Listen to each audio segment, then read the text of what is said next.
ക്രിസ്തുവിലുള്ള പ്രിയപ്പെട്ട സഹോദര സഹോദരന്മാരെ, ഇന്നത്തെ ദൈവവചനം വിശുദ്ധ മാർക്കോസ് എഴുതിയ സുവിശേഷം 3-ാം അധ്യായം 20 മുതൽ 21 വരെയുള്ള വാക്യങ്ങൾ.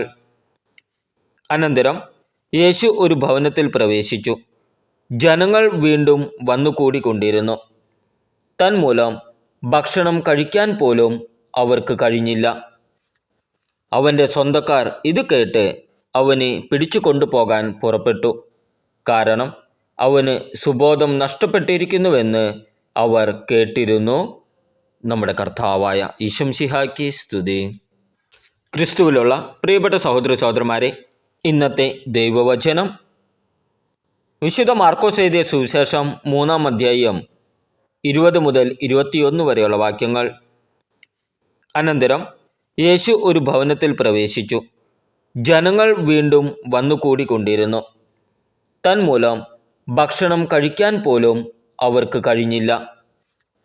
അവൻ്റെ സ്വന്തക്കാർ ഇത് കേട്ട് അവനെ പിടിച്ചു കൊണ്ടുപോകാൻ പുറപ്പെട്ടു. കാരണം അവന് സുബോധം നഷ്ടപ്പെട്ടിരിക്കുന്നുവെന്ന് അവർ കേട്ടിരുന്നു. നമ്മുടെ കർത്താവായ ഈശംസിഹായ്ക്ക് സ്തുതി.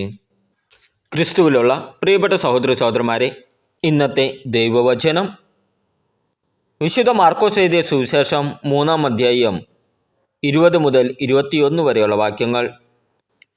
അനന്തരം യേശു ഒരു ഭവനത്തിൽ പ്രവേശിച്ചു. ജനങ്ങൾ വീണ്ടും വന്നുകൂടിക്കൊണ്ടിരുന്നു. തന്മൂലം ഭക്ഷണം കഴിക്കാൻ പോലും അവർക്ക് കഴിഞ്ഞില്ല. അവൻ്റെ സ്വന്തക്കാർ ഇത് കേട്ട് അവനെ പിടിച്ചു കൊണ്ടുപോകാൻ പുറപ്പെട്ടു. കാരണം അവന് സുബോധം നഷ്ടപ്പെട്ടിരിക്കുന്നുവെന്ന് അവർ കേട്ടിരുന്നു. നമ്മുടെ കർത്താവായ ഈശംസിഹായ്ക്ക് സ്തുതി.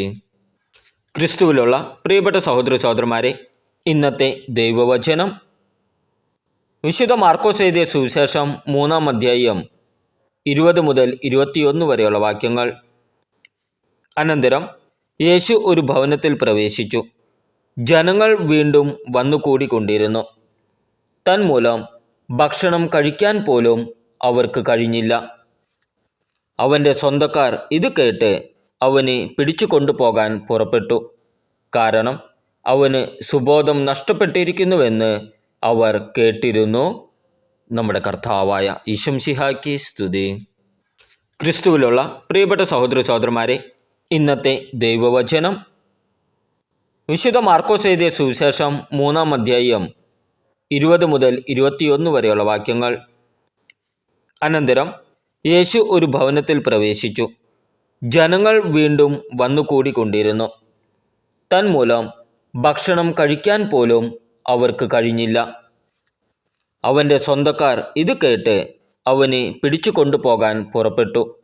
കാരണം അവന് സുബോധം നഷ്ടപ്പെട്ടിരിക്കുന്നുവെന്ന് അവർ കേട്ടിരുന്നു. നമ്മുടെ കർത്താവായ ഈശംസിഹായ്ക്ക് സ്തുതി.